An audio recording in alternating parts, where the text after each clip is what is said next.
and headed across the waters to the land of the Danes. So Beowulf jumped into a boat! Sorry, we were waiting for the glue to dry.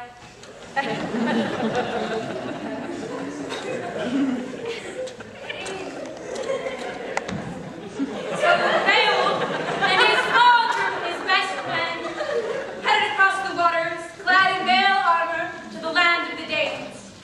Once Beowulf reached his destination, he was greeted by the captain of the king's coast guard. Halt! Said the captain. Who dares to stop upon King Hrothgar's beach without prior consent? Beowulf explained that he was there to kill the monster Grendel. The captain of the Coast Guard dropped to his knees and begged Beowulf to return to his home, where he would be safe from Grendel's attacks. Beowulf would not listen. But the captain continued to plead and beg. Finally, Beowulf raised his hand into the air and yelled, "Stop! I appreciate your concern, but I must do what I have to do." So he raised the captain to his feet and thanked him for allowing him to come upon the royal coast. Beowulf summoned his men, who traveled across the waters with him. I summon you. His first assistant approached, also clad in mail armor. I'm here, Sir Beowulf. I'm here, Sir Beowulf. I'm here, Sir Beowulf. Come, we will speak to the king.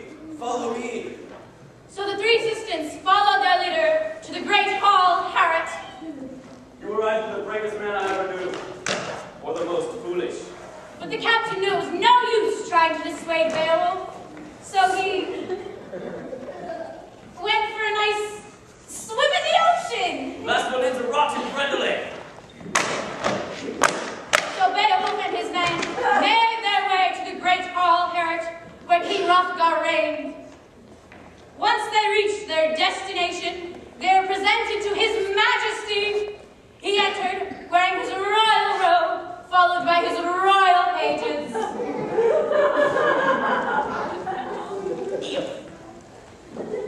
The great King Hrothgar, King of the Danes. Thank you, my faithful page. You may stand, stranger from across the water. You may stand, stranger from across the water. Beowulf, I was told you've come to defeat the great beast Grendel.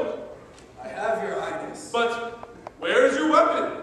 Beowulf explained that he did not need to use a weapon. He planned to destroy the terrible beast with his own 2 hands.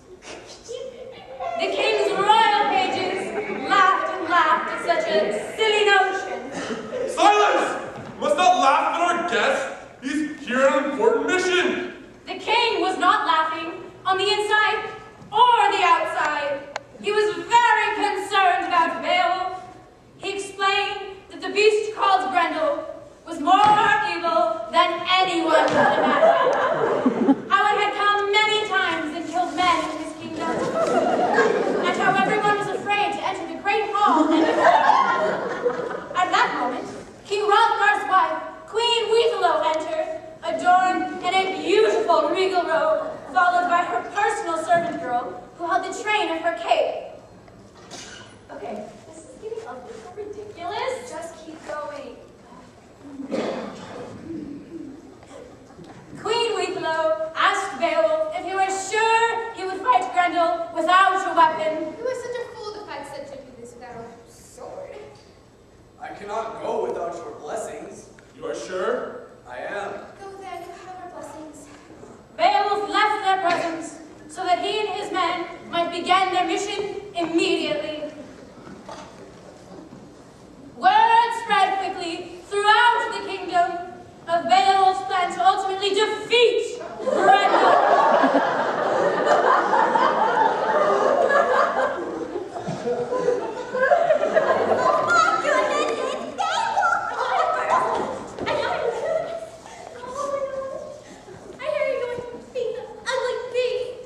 Good news travels fast. Good people of Hrothgar's kingdom, you have nothing to fear. I will defeat this Grendel monster once and for all.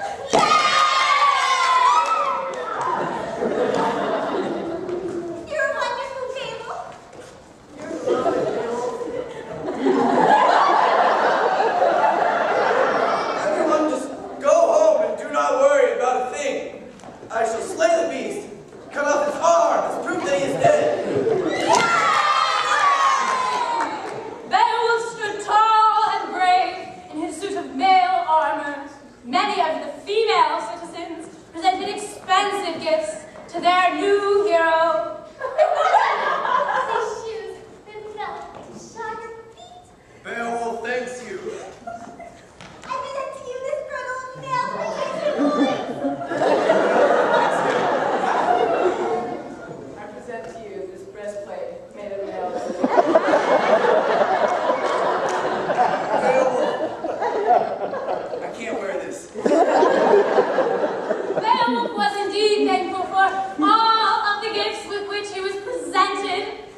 materials.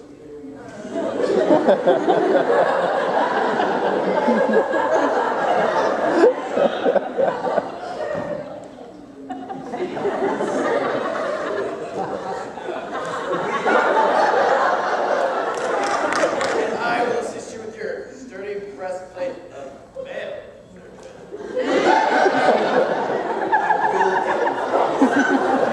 As his men cried Beowulf in his new attire, our hero stood looking like no other one before him.